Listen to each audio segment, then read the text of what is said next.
time to meet the men from the Ministry.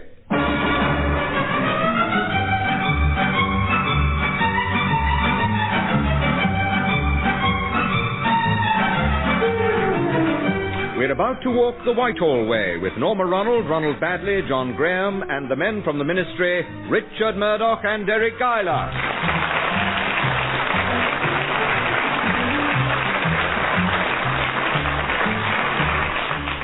Ministry men are often compared to tea bags. In hot water, they stick together. But discretion is vital in government work, and in the General Assistance Department, Richard Lamb is an expert on matters of security. Mr. Lamb, why do you wear 2 pairs of braces?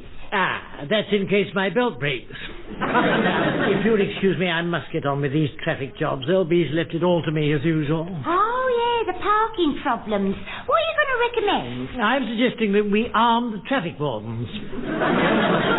Then they can shoot people who park on double yellow lines.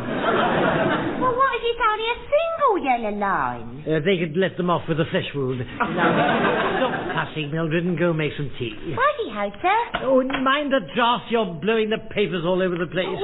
Oh. Sorry, Mr. Lamb, I'll let you pick them up. Really, Mildred, some of them are blown out of the window and they're vital documents. No, it's all right. They're stuck on the ledge, most of them. You can easily reach if you climb out. Climb out? Yeah. Me? Yeah, well, 1 or 2 bits are blown down to the street. I'll go and pick them up. Oh, I don't know. It's always something. And here's Mr. Lennox Brown coming down the corridor. I know what he'll say. Morning, Mildred. What's the rush? Mr. Lamb's climbed out on the window ledge. What? I'm going down to the street to pick up the bits. Oh. Good grief. I've been driving him too hard. He's finally cracked. Two. Which window? I only hope I'm in time. What? There he is. Don't do it, too. I have to, There's no other way. There were all these papers on my desk, you see. I know. I've been overworking you. I see it all now. Pardon? Come back inside, old friend. Come on, look. You can have a swivel in my chair any time you want. How's that? I heard you are in a generous mood. Can I have the coconut cream today? Yes, anything. Just come in. Now, give me a hand. Come on. That's it. There we are. By George. Oh. Right, I'll shut the window. Thanks, Van. If it hadn't been open in the first place, these papers wouldn't have blown out. I think I've got most of them. Now, sit down, old chap, and we'll soon have you... Papers? Blown out? What, do you mean that you weren't... I think I'll have a swivel now. Get out of my chair, you mountebank. This place gets like a blessed circus every day. Hello, Lennox Clown speaking. Brown speaking. Pitkin here, and you were right the first time. Oh, Sir Gregory. It's the permanent undersecretary to do. Fasten your shoelace. Yes. Hello, Sir Gregory. How nice to hear. I've been looking through your department's expenses. You're spending far too much. There's one item here, £82 for red tape. Well, we do use a lot of it, sir. Seems to get knotted so easily. It seems to what? Get knotted, Sir Gregory. Oh, the tape, yes. Now, look here. I want all future charges cleared with me. All bills, invoices, I want to see them first. Tell your staff. Very good, sir, yes. The next week, send them to my home address, my new home. I'll be working there and getting the place straight. Your new house, Sir Gregory, yes. All well, I trust? And another thing while I'm on to you. You're working for the transport people, aren't you? Yes, Sir Gregory. You know Potter's Green? Is he really, sir? Good gracious. Potter's Green is a London suburb. Oh. They've a scheme to widen the road, but there's been a hold-up on it. A hold-up? My word. Did they get away with much? Not that sort of hold-up. A hit.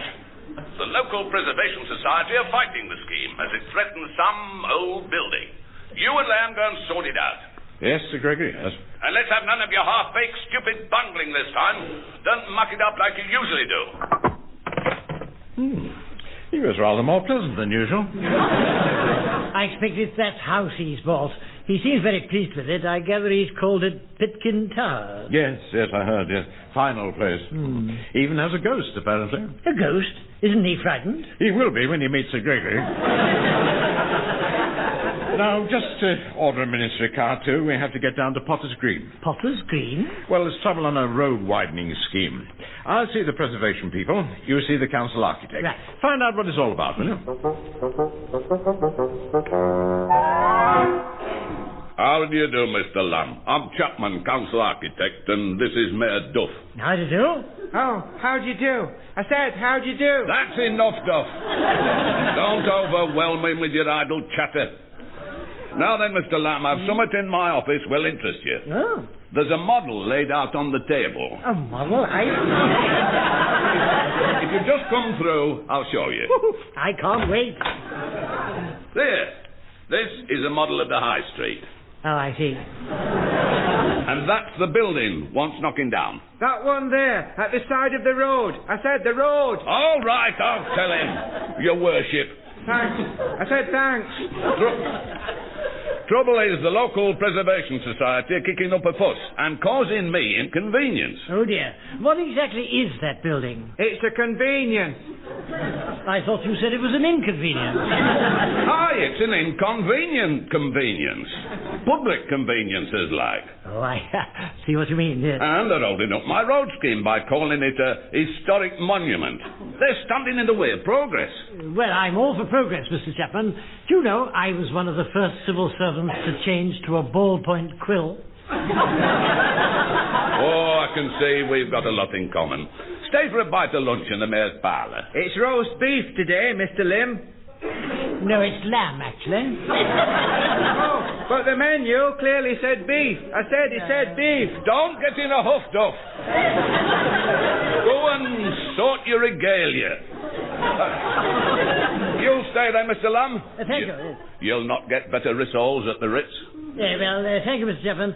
Then I must report back to my number one. He's seeing your opponent, Mrs. Livingston, the woman from the Preservation Society. I'm not an unreasonable woman, Mr. Lennox Brown, but as president of the Potter's Green Preservation Society, it's my duty to make a gesture. Well, what sort of gesture did you have in mind? A gesture of defiance. We must fight those councillors who want to demolish our old buildings. Mind you, some of them are crumbling and rather dirty. Then they shouldn't be on the council. An historic monument's a great draw for tourists. We are sick of workmen pulling down our drawers. Quite, yes. What exactly are you objecting to at the moment, madam? The council want to demolish an historic, little boys' room in the High Street. A little boy's room? Or, if you prefer to call a spade, penny house. Oh. It is a building of great historic and architectural interest. Here, I have a picture postcard of it. Oh, a picture postcard, thank you, yes. It's part of our tourist attraction campaign. Indeed. Ah, yes. Well, from this picture it certainly seems an unusual, little boy's, penny, isn't it? It's almost unique. Yes, I like the gargoyles and the stained glass window. It was built under Queen Victoria, you know. Remarkable. Local antiquarians get quite caught up in it. Well, I dare say the turnstiles have rusted a bit. This building is part of our heritage, Mr. Lennox Brown, and we propose to fight for it. We are prepared to sit in if necessary. Oh, dear me. We are determined to preserve this fine old edifice, so that men may stand with their heads held high. Well, we'll certainly note your objections, Mrs. Livingston. And now, if you'll excuse me, I must get back to the penny house. Back to the office.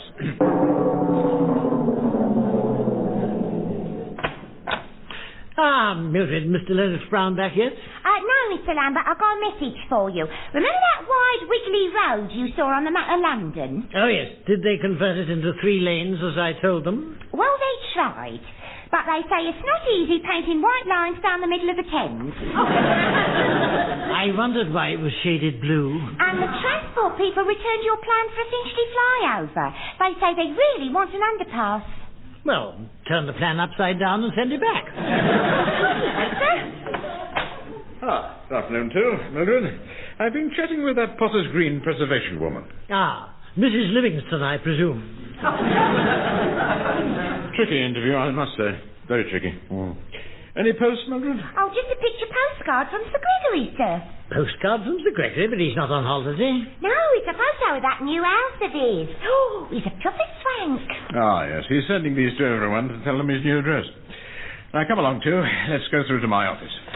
May I see the postcard one? Jolly impressive building. And there's Lady Pitkin standing in the drive with her bulldog. It's Tudor, you know.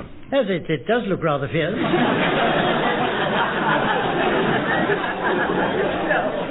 The building, too. Oh, I see, yes, sir. Well, you'd better keep that for your postcard collection. Oh, thanks very much. As a matter of fact, I've got another one for you.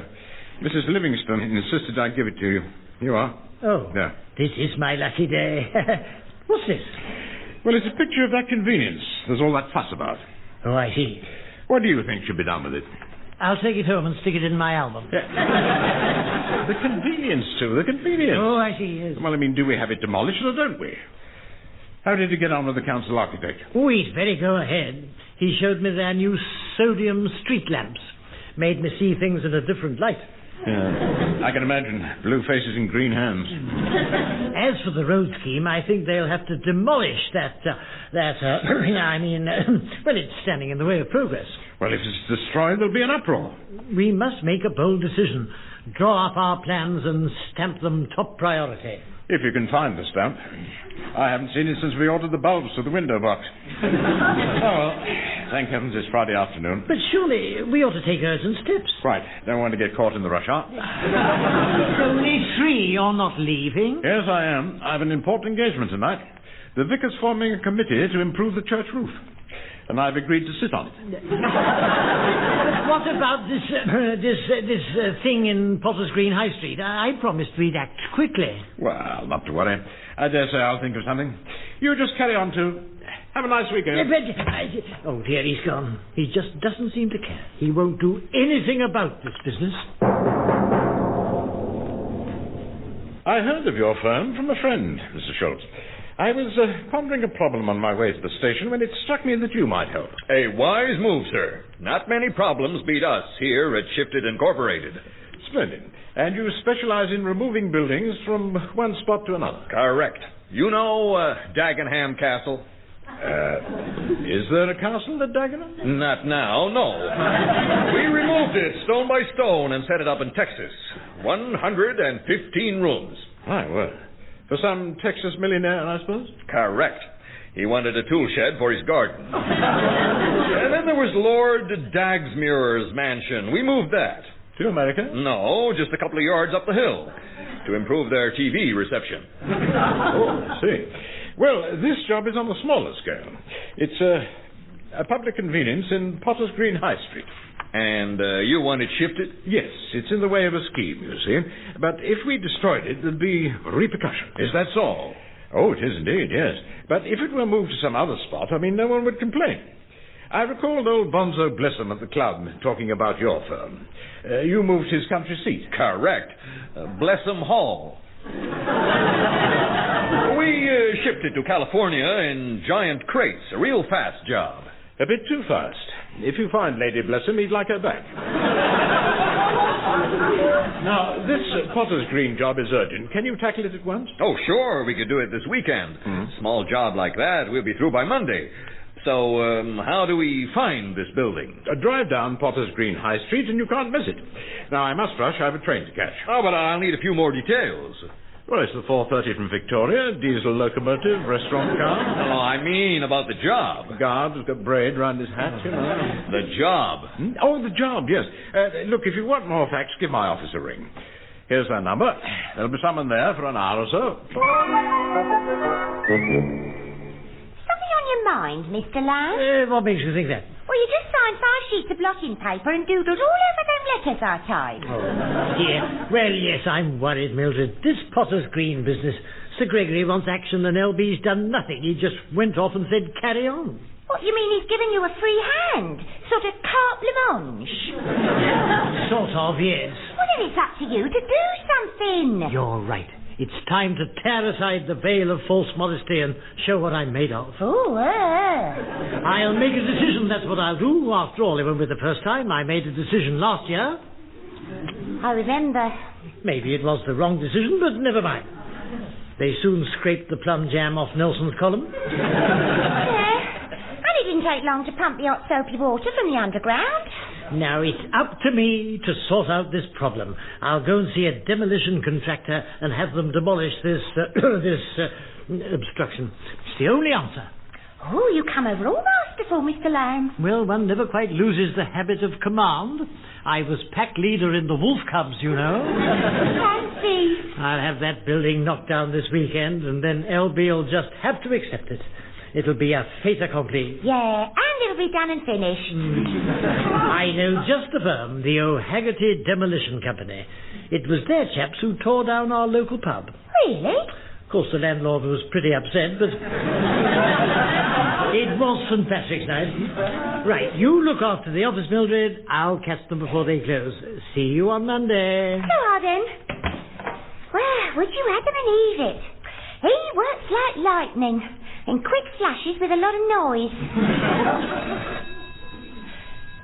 General Assistance Department, Mildred Muffin, to whom you are addressing to. This is Schultz of Shifted Inc. Do what? Your Mr. Lennox Brown has just been here. Gave us a job for your department. Oh, that's nice. You know all the facts, do you? Me? Oh, yeah, I've known him for years. Just say what you like. Oh, great. He was in a hurry, so he told me to check the details with you. Who's paying for the job? Yeah, you're American, aren't you? I used to know an American. Yankee's name was. Do you know him? I'm afraid not. But about this job, who's paying for it? Well, if it's for us, you can make the bill out to General Assistance Department. Oh, fine. Now, where do you want us to send the thing? Oh, yeah. Now, Sir Gregory wants all these things sent to him at his home address. Send it to Pitkin Towers, Little Grippington, Hertz, please. Pitkin Towers, right. So long, ma'am, and don't forget, Shifted Inc.'s the firm to know. They're the guys with go, go, go. Go, go, go? Oh, he's gone. Oh, funny man, I wonder what he's on about. I think Mr. Lamb wasn't here.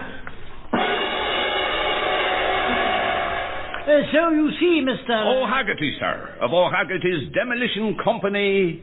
Quite, yes. So you see... Limited. Yeah, of course. So you see... Branches everywhere. Yes. But about this building, I want it demolished quickly over the weekend, if possible. You'll never get the lads out at the weekend, sir. No. Nothing will get them out to work weekends. Nothing. We'll pay double time. Except double time. That is a glib tongue you have, Mr. Lamb. Then you'll do it? That we will. I'll drink to us. Will you join me in a drop of the hard stuff? No, thanks, no. Unless you have a little rhubarb wine. No, I'm afraid not, sir. No, you don't mind if I, purely medicinal, you yes, understand? of course, yes. I drink it to cure me hangovers. Yes. Now then, what's this building you want knocking down? Well, it's, how can I describe it? It's a building, you see, and it's in the way of a scheme of ours. Where and what is it? Well, it's, I hardly like, I have a picture postcard of it somewhere in my pocket. Yes, there you are. Let's see. Yes, here's the address underneath. We'll have no trouble there. Once we get Sean on the bulldozer, I'll drink to that. Mind you're spilling some on your jersey. That's all right. At the end of the day, I wring it out in a tin mug. Gives it a bit of body, you see. Yes. And you'll get the job done by Sunday night? You leave it to us. It's all on this postcard here. I'll drink to that. Splendid. My word, I can't wait to see LB's face when I tell him all this on Monday.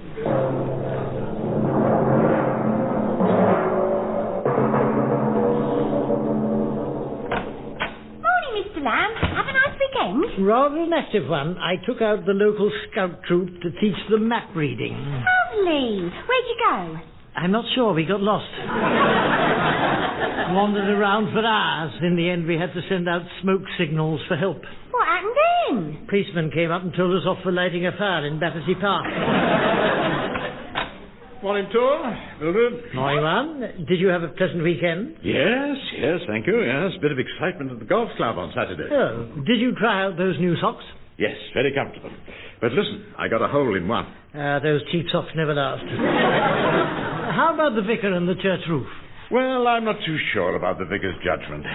He's got a new plan for raising money. The modern way, he calls it. The modern way? Wants to appeal to the gamblers, the bingo people. His idea is that everyone buys a ticket as they go in the church, and whoever's holding the bag when the organ stops keeps the collection. I'll bring in the tea, sir. Oh, by the way, Mr. Lamb, some Irishman phoned. Oh, really? No, Haggerty. He said they finished that job you wanted done on Saturday. Job? What job, too? Let me put it this way, one. That Potter's Green matter has been cleared up. Oh, you heard.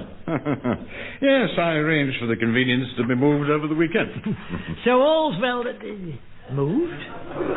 I arranged for it to be knocked down. Well, don't talk nonsense, too. How could it be knocked down and it wasn't there? I checked with this American firm just now. They completed the move yesterday. But that's impossible. I gave O'Haggerty clear instructions, and I left him that postcard Mrs. Livingston gave you, so they'd know the address. Look, it's here in my pocket. Well, if it's there in your pocket, how could you have left it with him? What?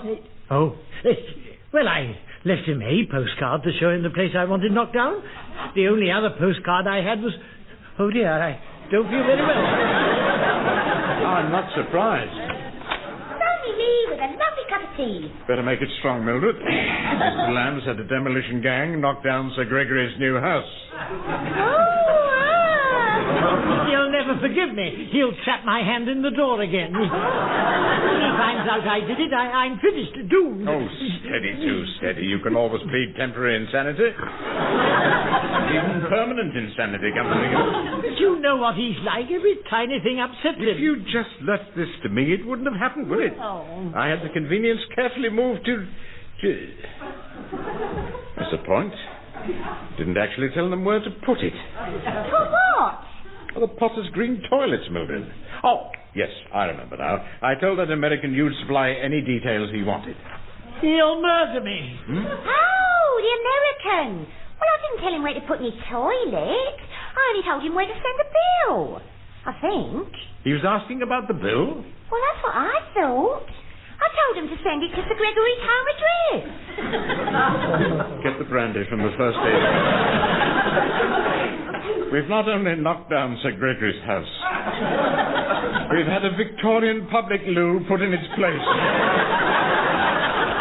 Or so it appears. He'll go mad. He'll shoot us. The mind boggles. Oh, the mind boggles. Hello, what's all this? Can't keep order in your own office, Lennox Brown? Oh, Sir Gregory. Yes. Good morning. I'll go and make the tea again. What's the matter with Lamb? Why is he trying to get under the carpet? He's checking for dust. Very conscientious. Mind you, he often makes mistakes when I'm not here. Will take decisions on his own. I imagine you had a hectic weekend, Sir Gregory. No. Very peaceful. House all right? Ah, yes, magnificent. Last time I saw it, the sun was shining through the gabled windows, making the fine oak panelling glow with an inner life, as it were. Really superb. Oh, thank heavens for that. That was on Friday morning, of course. We've been away for the weekend, shooting, you know.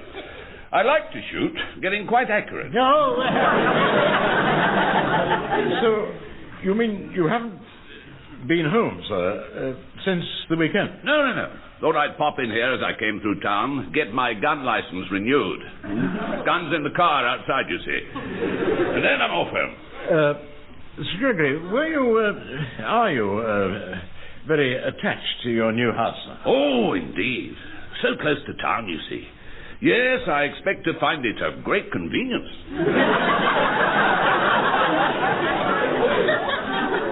I see.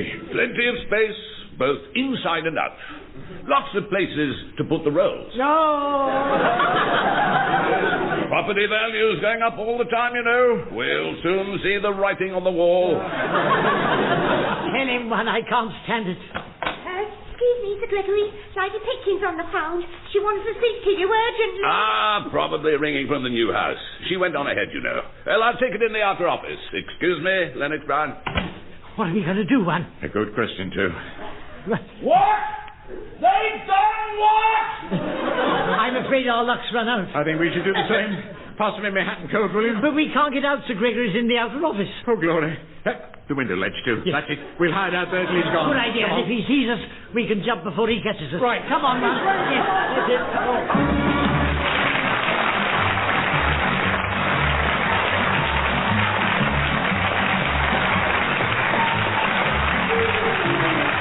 Chasing the high jump as the men from the ministry were Richard Murdoch and Deryck Guyler. Also featured were Norma, Ronald, Ronald Baddiley and John Graham. The programme was written by Johnnie Mortimer, Brian Cooke and Edward Taylor and produced by Edward Taylor.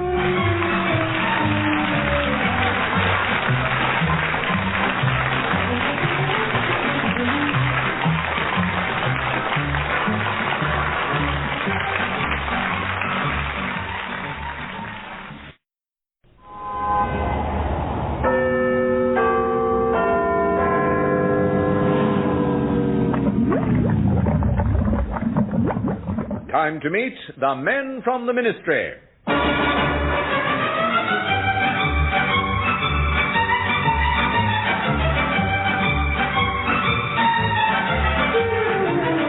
Let's jump aboard for a Whitehall sleigh ride with Norma, Ronald, Ronald Baddiley, John Graham, and the men from the ministry, Richard Murdoch and Deryck Guyler.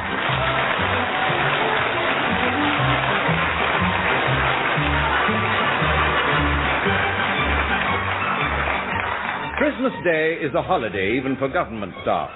Come with us to a deserted Whitehall, the snow untouched by human foot, the offices chill and empty in the winter light.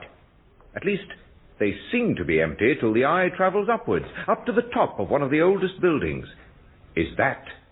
Can that be a lighted window? Tidings of comfort and joy, and it's tidings of comfort and joy. Merry Christmas, Mildred. Merry Christmas, Mr. Crawley. Merry Christmas, Mr. Lang. Oh, thanks. Right, that's enough frivolity. Back to work, everyone. I want that wet fish report finished today. But one, it's Christmas morning. No excuse for slacking. Here we are with no work done, and already it's 8:30. Mr. Crawley, kindly remove that paper hat. I will not have licentious behaviour in the office. I'm sorry, Mr. Lennox Brown. And take off that ridiculous false nose. Oh, no, it's your own nose, isn't it? We'll try not to draw attention to it. Right. I'll be in my office if anyone wants me. If anyone wants him, they want their bumps read and all. I can't think what's come over him. 51 weeks of the year, he's the perfect boss. Doesn't do any work and doesn't expect anyone else to. And then at Christmas, he turns into a real what's-his-name. Yeah. I mean, it's the right number. That's why he is, having us work on Christmas Day. Well, to be fair, Mildred, that's not LB's fault. Every year, one government section has to keep open in case of emergency. And this year, Sir Gregory picked on us. It's quite a responsibility. It certainly is. All the functions of government delegated to this office. I mean, look at those two buttons. Press one and we start the electric kettle. Press the other and we start a global nuclear war. Here? Which is which, Mr. Lamb? I'm not too sure. Oh, I'll try this one and see. Mildred, you shouldn't have... What's happened? That little light on the kettle's not gone on. Mildred, this time you've gone too far. A global nuclear war. You could get a downgrading for this. No, it's all right. The kettle's not plugged in. Oh. There, try that. Oh, yeah, the light's gone on now. Oh, good. Look, tie a bit of cotton round the button so we know the difference. I should a good idea. I know it's Sir Gregory's fault we're here, but Mr. Lennox Brown's making things worse. The trouble is he started hating Christmas. He's been calling it a commercial racket ever since the carol singers began coming round in August. Never mind, he'll be stuck in his office for ages. The rest of us can celebrate out here. Oh, smashing. Fetch the spirits from the first aid cupboard. Righty-ho. Mr. Crawley, Yes. I'd like to take the opportunity of giving you this. Oh, a present. Mr. Lamb, you shouldn't have. I know you like antiques, so when I saw this, I snapped it up. A genuine 18th century candle holder in red plastic. Thank you, Mr. Lamb, and I have a small gift for you. Haven't. Oh, you shouldn't. Oh, this is exciting. A jar of... what is it? They're cherries preserved in brandy. Cherries preserved in... Honestly, Mr. Crawley, I shall treasure this. It's not about the cherries, it's the spirit in which they're given. Oh, it's present time, is it? Yes. Here you are, Mr. Lamb. This is from me. Oh, another present, Mildred. You shouldn't. You are kind. It's some kind of woolen garment. It's a pullover, isn't it? I knitted it myself. A pullover, just what I wanted. But tell me, Mildred, why has it got 3 sleeves? The middle one's for your chest. Oh, I see. Yes, of course. Silly me. Yeah, it's splendid, Mildred, and I've got a little something for you here. Oh, smashing. Looks like a record. Oh, you've guessed. Never mind. You'll get a surprise when you see who it is. I know you like pop groups. Oh, there. I can't undo this sticky tape. Who is it? The Dirty Swine? Pox? The Filth? Oh, the Windermere String Quartet. Live at the Town Hall, Frinton. Well, I bet my granny will like it. Now, what about some party games? What sort of games did you have in mind? Well, there were several that went down well at our tennis club's Christmas party. Now, let me see. Oh, 20 questions, for instance. 20 questions? That's a right old drag. Not the way our tennis club played. You see, each gentleman takes a lady to a secluded spot and asks her 20 questions. Oh? Of course, if the answer to the first one is yes, he doesn't have to bother with the other 19. Oh, we haven't got enough ladies, Mr. Lamb. No. Well, there's surprises. Only you need more liquor for that. How do you play surprises? Well, everyone drinks at least a bottle of gin, then the host goes out and comes in again, and you all try and guess who it is. Look, shall I switch on me tranny, Mr. Lamb? Yes, do, Mildred. And Mr. Crawley, pour your drinks out. What is the meaning of this? Oh, dear, I'm sorry, one. It's all my fault, I'm afraid. Indeed. 2, come into my office. Oh, right one. Kindly explain your comment. Well, it is Christmas after all, and we hadn't enough for 20 questions, but I surprised Mr. Crawley with the candle holder, and when I got rather excited, because Mildred gave me what I've always wanted, and Mr. Crawley had his cherries in a jar.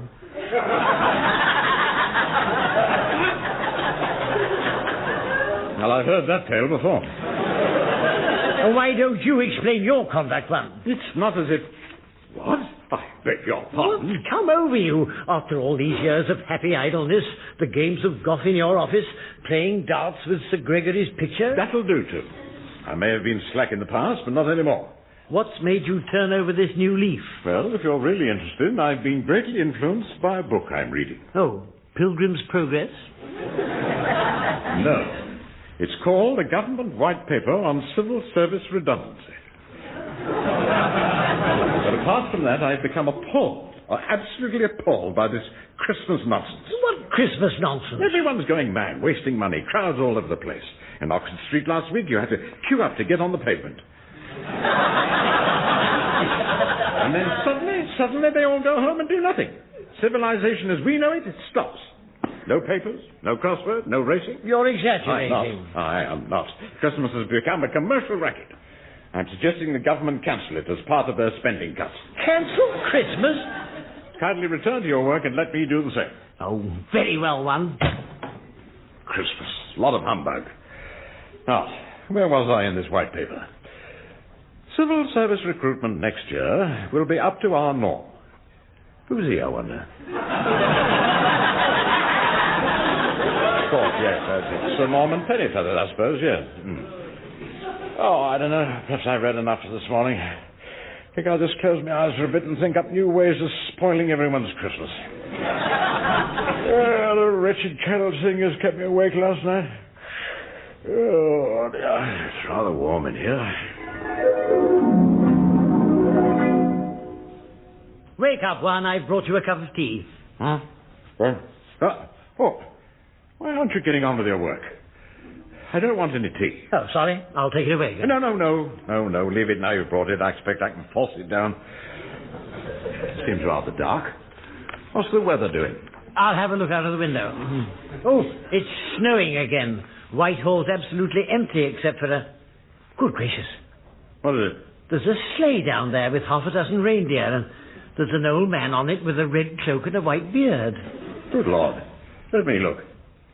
By Jove, you're right. How amazing. You don't think he couldn't possibly be... Yes, he is. He's illegally parked on a double yellow line. But the yellow line's covered in snow. He can't see it. Ignorance of the law is no excuse. Besides, there's no traffic about on Christmas Day. Never mind Christmas Day. The point is no parking's allowed on weekdays. Is today a weekday or is it not? Well, technically, I suppose it is. Good. Then we've got him. I'm going down there.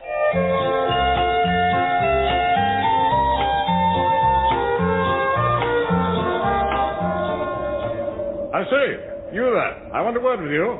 Oh, good morning. Merry Christmas. Don't mind that. Do you realize you're obstructing the highway? Oh, dear no, I had no idea. I am very sorry. Really? Well, if you're going to adopt that truculent attitude, you'd better come inside. I haven't time, I'm afraid. I'm late on my rounds as it is. Furthermore, this sleigh has no rear light and no text disc. Are you coming in, or shall I call the policeman? Oh, very well, if you insist. Whoa there, Prancer, steady, Blitzen.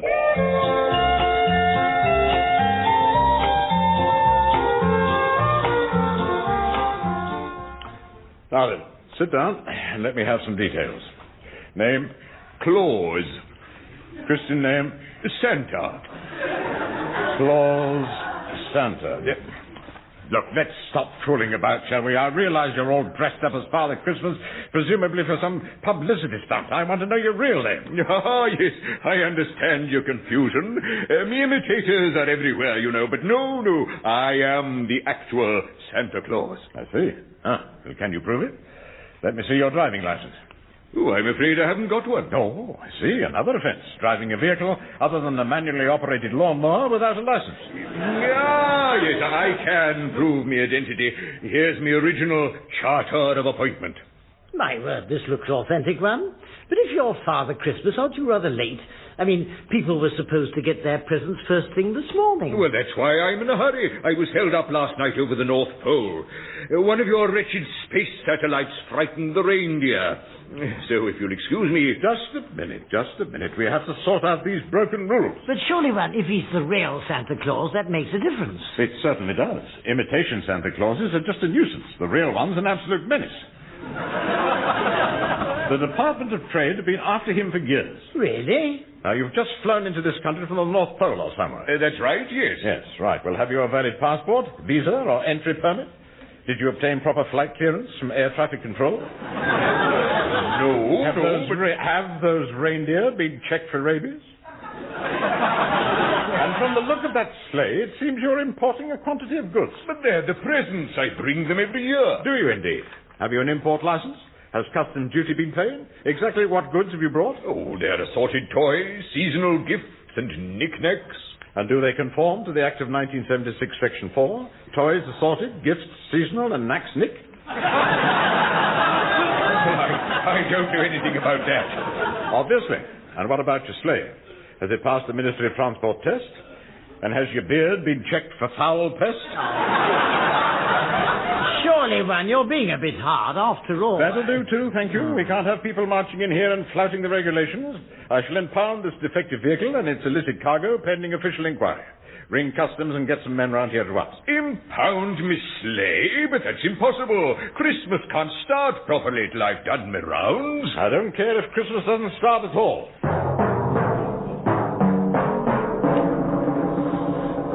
Good. Everything's sorted out.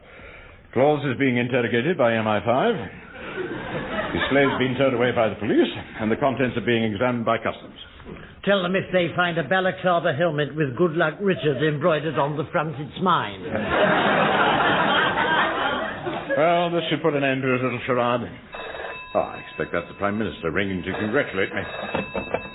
Deryck Brown. Aha! So you're there. Oh, Sir Gregory, it's you. Stand up straight, too. It's the Permanent Under-Secretary. Well, it's very good of you to ring, sir. Have you heard from the PM at all?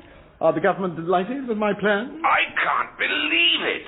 Is it true you actually detained Santa Claus? That's right, Sir Gregory. I was the one who caught him. Oh, my word, yes. Of all the insane, boneheaded idiocy, of all the stupid, bungling incompetence... No need for thanks, Sir Gregory. Pardon? Riots are breaking out all over the country. Children are storming the post offices. There are 10,000 people in Trafalgar Square shouting, "Hands off Christmas!" and "Yule rules!" Good Lord.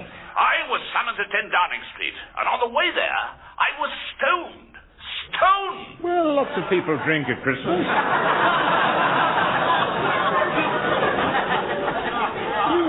You really mustn't rebuke yourself, sir. Am I getting through to you, Lennox Brown? You've created a national emergency. The Prime Minister's ordered Claus's immediate release, of course. But it's too late. He's gone. Gone? Did you say gone, sir? He escaped this afternoon, collected his sleigh and disappeared. Left a note to say he was fed up with the whole business. My word. It means there'll be no Christmas in Europe this year. The whole continent's at a standstill. Well, not quite, sir. I mean, we at this office are very active on our wet fish survey. Lennox Brown, you know what you can do with your wet fish. Surely not, Sir Gregory. This is an international crisis, and it's all your fault. We've had America on the hotline. The president won't get out of bed till his stocking's filled. This is very serious, too. The president won't get out of bed. Now be quiet, Lennox Brown, and listen. Prime Minister's declared a state of emergency. Get after Claus, apologize, and get him back on the job. Make sure you succeed. And if you don't succeed, be like good King Wenceslas and look out.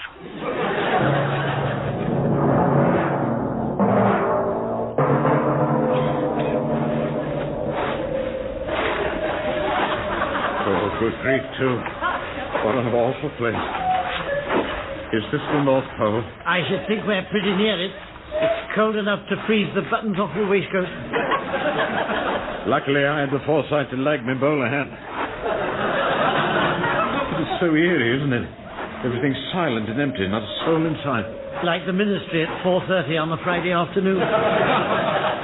Do you think the RAF dropped us off at the right place? Well, it was here they last spotted Claus on their radar. Remember, the United Nations have censured Britain for upsetting the world's Christmas. Next thing, it'll be the embargoes. The way I feel, I've already got it. Hello, what's this? Some kind of tree, at last. Except that it's got leaves right down to the ground, and there's something familiar about them. I think it's a kind of giant beanstalk. A beanstalk? But it's so high you can't see the top. If we climbed up, we'd get a good view. Might help us to spot this chap Claus. Yeah, do you think it's safe? Oh, I should be all right if we go carefully. Just hook your brolly over that leaf and pull yourself up.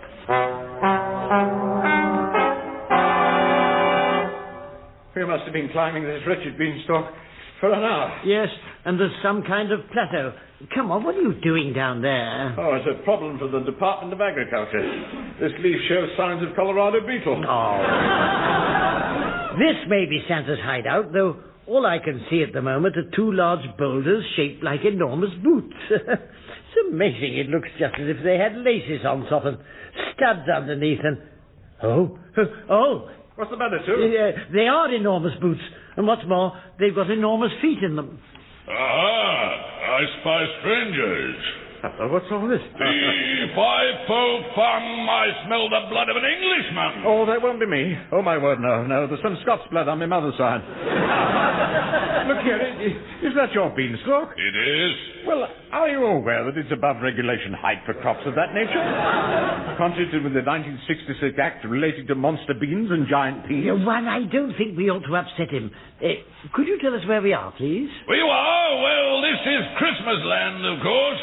Christmas land? Come into my castle and I'll show you from the window. You have a castle? Did you obtain proper planning permission for a building in that? Don't antagonize him, one. Huh? Better do as he says. There, you see? That's my country all spread out before you. And I'm in charge here. Chief Giant. That's what I am. Oh, well, were you properly elected, were you? Everything you see from this window is Christmas land. Over there is Cinderella House. In the distance, by the rainbow's end, you can see Snow White Palace and Old King Cole's. And look at that great shoe down there. It seems to be full of people. There's an old woman lives in that shoe. She has so many children, she doesn't know what to do. How very careless. Sue, just make a note, will you? You must get an eviction order from the Ministry of Housing. Mr. Giant, we're not too happy with your administration. What? You insolent termite, how dare you? I'll not put up with government snoopers and meddlers. I eat them. Oh, dear. I warned you, one. You've gone too far. Guards, take them to the deep freeze. Cook, lunch will be fresh frozen civil servants and green peas. Very good, Mr. Giant, sir. Make it my usual large packet of peas. I know. The giant economy size.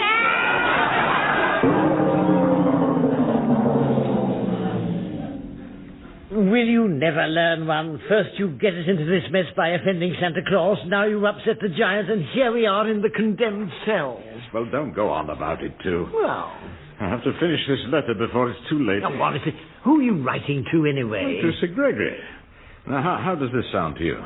Dear Sir Gregory, I'm afraid our mission must be regarded as a failure, as we're about to be eaten by a giant. In the circumstances, I feel I have no alternative but to offer my resignation. I have much enjoyed our association, especially our pleasant chats on the phone. With kindest regards to Lady Pitkin, I remain, etc., but not for long. You think there's no chance of a reprieve? Well, I gave up hope of that when the butler came and took our names. He wanted them for the blacklist? No, wanted them for the menu. And to think all this started because you turned against Christmas. Well, I regret it bitterly now, I can tell you. If we could just get back to the office, every day would be Christmas Day. Ah, the dear old office. That safe little haven in Whitehall where nothing ever happens, where the worst danger is leaving the spoon in your teacup and poking yourself in the eye. Oh, yes. My pelargonium would have bloomed this year, you know. Oh, dear. Shall we never see it again? Plus, I should just drop a note to my wife. Give the lamp a rub with your hanky, would you? The lamp, yes, I'll rub it, yes. Yeah. Oh, dear, I wish I could just see Santa Claus again. I'm sure he'd put things right. Oh! What? One, where are you? Oh, my goodness, he's in the snowdrift. I can just see the top of his bowler hat.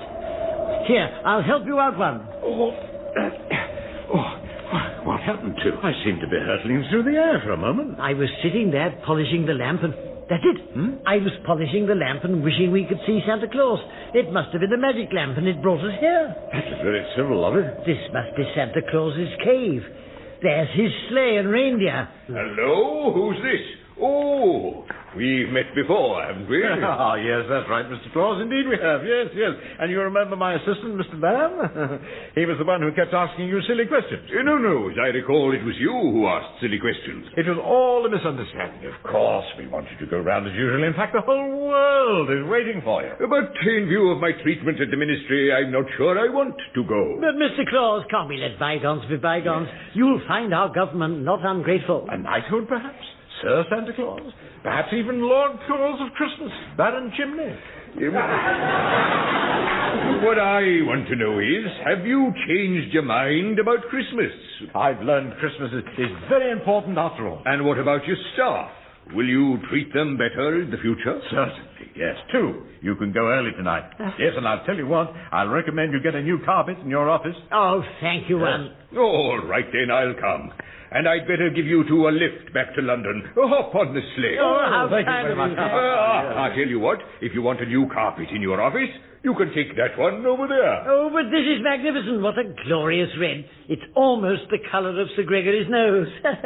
Can I really have this? Yes, pop it in the back of the sleigh. That's it. Now then, all aboard? Yes. Good. Gee up, dancer. Come on, Blitzen. Oh, isn't this exciting, One? Wait a minute.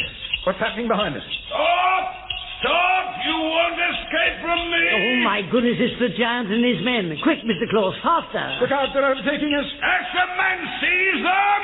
That's my lunch! Oh, dear. Beat them off, too. Help! Don't let them get me.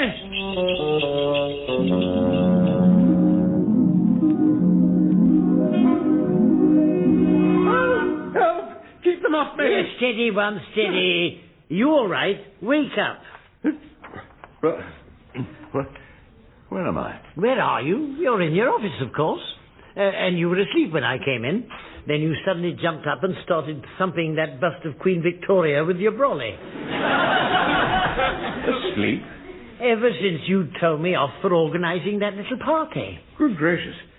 Then there isn't a giant in the office. Not unless he's hiding extremely cleverly. And Father Christmas has been round all right? Of course. I opened most of my presents before I came to work. You're sure? Of course I'm sure. He brought me an electric shaver. Mind you, the shaving soap does tend to clog up the wheels. Oh, my dear, too, that's marvellous, isn't it? Everything's all right. It depends what you mean by marvellous. Here we are working on Christmas Day and you've been cross and beastly to everyone. Not anymore, too. Not anymore. Everyone's off for the rest of the day. But Sir Gregory Never mind what Sir Gregory said. Mildred, Crawley, come in here, would you? It's Christmas Day and you can all go home. Now, I didn't have time for Christmas shopping. Now, I hope you will each accept a little tip. Oh, how very generous of you, Mr. Now, before you all go, we've time for a quick celebration. 2, fetch that champagne we brought back from the Customs and Excise confiscation party. Righto, One, it's in my office. Good. Hooray. LB's himself again. Are you sure you're feeling all right, sir? Oh, never felt better, Mildred. Yes, I just had a rather worrying time as we'd lost Father Christmas and Sir Gregory was going to eat me. But all's all right. It was just a dream, you see. Here's the champagne, but something extraordinary has happened. Open up the bubbly, then. I was telling them about my dream, too. But, One, I don't understand it. Suddenly there's a new carpet in my office. A bright red one, just like I've always wanted. You see, I was dreaming about the... What? I've got a new carpet. It wasn't there an hour ago. I know, One. All the time you were pretending to be cross, you were planning this. It's a surprise, isn't it? It certainly is. Drink up before our luck changes. Happy Christmas, everyone. Happy Christmas. Happy Christmas.